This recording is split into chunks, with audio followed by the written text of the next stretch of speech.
आखिर कैसा होना चाहिए आपके घरों का मेन गेट या मेन एंट्रेंस। मेन एंट्रेंस जो है, इसको लेकर के हमने कई बातें की हैं कि किस दिशा में होना चाहिए, किस जोन में होना चाहिए, किस पद पर होना चाहिए, किस कलर्स का होना चाहिए, मेन गेट को हमें कैसे सजा करके रखना है, लाइटेड रखना है, फुट मैट किस कलर का होना चाहिए।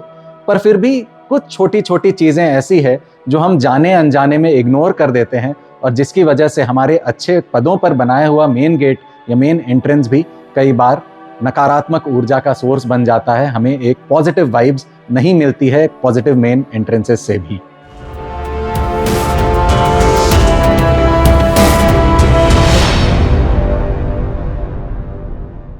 नमस्कार, मैं हूं साकार मोहता, आपका वास्तु कंसल्टेंट, और आज के इस वीडियो में हम बात करेंगे कि कैसा होना चाहिए हमारा मेन गेट।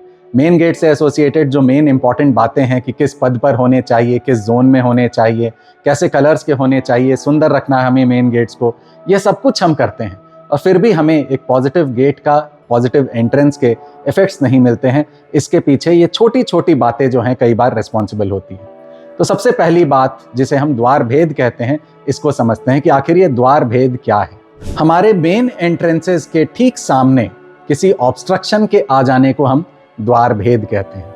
अब ये मान लीजिए हमारा मेन गेट है, तो मेन गेट के अंदर की तरफ या मेन गेट के बाहर की तरफ अगर कोई भी ऑब्स्ट्रक्शन आ जाए, ऑब्स्ट्रक्शन मतलब क्या, किसी भी तरह का पिलर आ जाए, कोई दीवार आ जाए, कोई हमने फर्नीचर का पीस रख रखा हो, कोई सोफा रख रखा हो, कोई चेयर रख रखी हो, कोई टेबल रखी हो गेट के बिल्कुल सामने, तो उसे हम द्वार भेद कहते हैं। इंडिपेंडेंट हाउसेस के केस में पेड़ का आ जाना, रोड के सामने किसी पिलर का, पोल का, इलेक्ट्रिसिटी पोल का आ जाना, ये सभी द्वार भेद में काउंट होते हैं।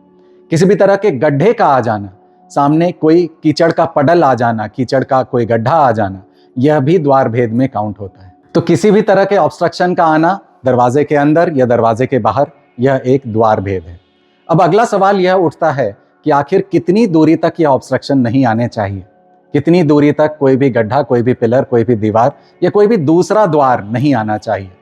तो इसके लिए जो स्क्रिप्चर्स में जो बताया गया है, स्क्रिप्चर्स में, विश्वकर्मा प्रकाश में यही बताया गया है कि किसी भी तरह की रुकावट, किसी भी तरह की ऑब्स्ट्रक्शन हमारे भवन की जो हाइट है, भवन की हाइट यानी बिल्डिंग की जो हाइट है, बिल्डिंग के हाइट की दुगनी दूरी तक कोई भी ऑब्स्ट्रक्शन नहीं आना चाहिए। अगर बिल्डिंग की हाइट 10 मीटर है तो 20 मीटर तक, हमारे मेन एंट्रेंसेस के 20 मीटर तक कोई भी ऑब्स्ट्रक्शन नहीं आना चाहिए।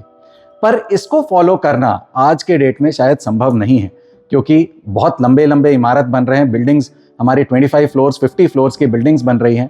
अब अगर हम चाहें कि जितनी हमारी बिल्डिंग की हाइट है उसके डबल हाइट तक कोई भी ऑब्स्ट्रक्शन ना हो, तो शायद यह बिल्कुल भी पॉसिबल नहीं है। तो इस नियम को थोड़ा सा बदला गया है।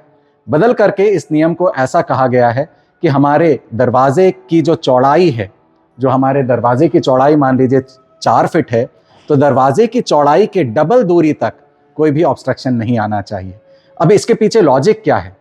अगर चौड़ाई हमारे दरवाजे की 4 फीट है और 8 फीट तक कोई भी ऑब्स्ट्रक्शन नहीं आ रही है, तो हम कभी भी दरवाजे से एंटर करने के समय या दरवाजे से निकलने के समय हमारे सामने कोई भी ऑब्स्ट्रक्शन नहीं आएगा, हम फंबल नहीं करेंगे, हमको कहीं भी चोट लगने का या गिरने का कोई डर नहीं रहेगा। लॉजिक बहुत सिंपल है। द्वार भेद के कॉन्सेप्ट को समझने के लिए हमने जो हमारे दरवाजे की चौड़ाई है, दरवाजे की चौड़ाई के डबल दूरी तक, अगर 4 फीट की दरवाजा है, 4 फीट के दरवाजे के बिल्कुल सामने 8 फीट तक कोई भी ऑब्स्ट्रक्शन नहीं आना चाहिए, न दरवाजे के अंदर की तरफ, न दरवाजे के बाहर की तरफ। और इसी कॉन्सेप्ट को हम कहते हैं द्वार भेद।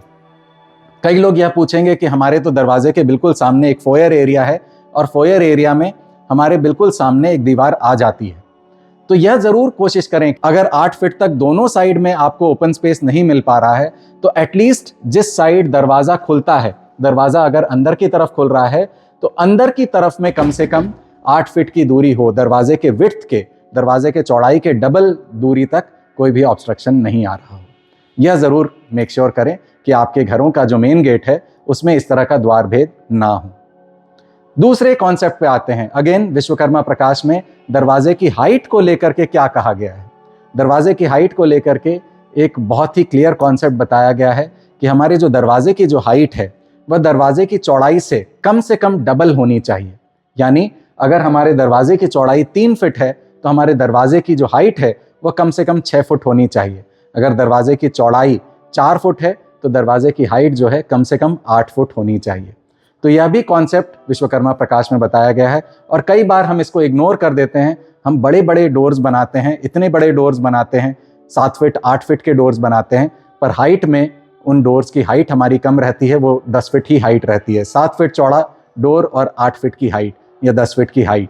तो यहाँ पर ये विश्वकर्मा प्रकाश का यह जो नियम है, वास्तु का यह जो नियम है, यह फॉलो नहीं हो पाता है और जिसकी वजह से प्रॉब्लम्स फेस करने पड़ते हैं। अब आते हैं एक और तीसरे कॉन्सेप्ट पर।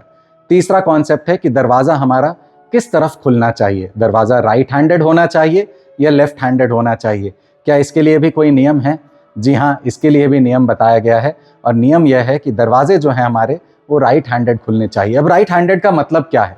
अगर हम दरवाजे को खोल रहे हैं इस तरह से, अगर हम दरवाजे को खोल रहे हैं, अगर हम इस दरवाजे को ऊपर से देखें तो दरवाजे का जो मूवमेंट है वो क्लॉकवाइज हो रहा है। दरवाज़ा कुछ इस तरह मूव हो रहा है, इस तरह मूव हो रहा है, यानी ऊपर से अगर हम देख रहे हैं तो दरवाजे में एक क्लॉकवाइज मूवमेंट हो रही है और इसे हम राइट हैंडेड दरवाज़ा कहते हैं। तो राइट हैंडेड दरवाज़ा होना अच्छा माना गया है विश्वकर्मा प्रकाश में। अब इसके कोई नेगेटिव्स नहीं बताए गए हैं कि दरवाज़ा राइट हैंडेड होना चाहिए या लेफ्ट हैंडेड होना चाहिए, या लेफ्ट हैंडेड होने से क्या प्रॉब्लम हो जाएगी, ऐसा कुछ नहीं बताया गया है। कॉन्सेप्ट यही है कि जब कभी भी हम राइट हैंडेड दरवाज़ा यूज़ करते हैं तो हम अपने राइट हैंड से दरवाजे को खोल करके पुश करते हैं, जो कि एक राइट हैंडेड पर्सन के लिए कंफर्टेबल रहता है। एर्गोनॉमिकली ये एक अच्छा बनता है एक दरवाज़ा। तो दरवाजे को लेकर के हमने कई बातें अपने पिछले वीडियोस में की है, आपने कई बातें सुने भी होंगी कि किस पद पर दरवाज़ा होना चाहिए, किस कलर का दरवाज़ा होना चाहिए, किस जोन में किस कलर का दरवाज़ा होना चाहिए, ये सारी बातें आपने सुनी होगी। पर इन बातों को, आज कुछ छोटी छोटी बातें हमने की जिसको हम इग्नोर कर देते हैं। हमारा दरवाज़ा जो है, इन तीनों बातों को, 3 छोटी बातें जो हमने की, सबसे पहले द्वार भेद की बात की। द्वार भेद का मतलब क्या है कि दरवाजे के सामने और पीछे कोई भी ऑब्स्टिकल नहीं आना चाहिए। एटलीस्ट जो भी हमारे दरवाजे का विड्थ है, विड्थ के डबल डिस्टेंस तक कोई भी ऑब्स्ट्रक्शन नहीं आना चाहिए। दूसरी बात हमने की दरवाजे की हाइट की, कि दरवाजे की जो हाइट है वह दरवाजे की चौड़ाई से दुगनी होनी चाहिए। तीसरी जो हमने बात की, वह बात की हमने दरवाजे की राइट हैंडेड होने का, यानी कि क्लॉकवाइज मोशन में खुलने की। तो क्लॉकवाइज मोशन में अगर हमारा दरवाज़ा खुल रहा है तो वह एर्गोनॉमिकली अच्छा होता है। तो यही कुछ additional tips, additional information main gate से एसोसिएटेड, मेन गेट से रिलेटेड मैं आपके साथ शेयर करना चाहता था। आशा करता हूँ आपको यह वीडियो पसंद आई है। अगर पसंद आई है तो प्लीज़ इसे लाइक करें, मेरे चैनल को सब्सक्राइब करें। अगर मुझसे आप एक पर्सनल कंसल्टेशन लेना चाहते हैं तो नीचे दिए गए नंबर्स पे कॉल कर सकते हैं। अगर आप मुझसे वास्तु सीखना चाहते हैं तो हमारी जो अपकमिंग बैच है वो फरवरी में स्टार्ट हो रही है।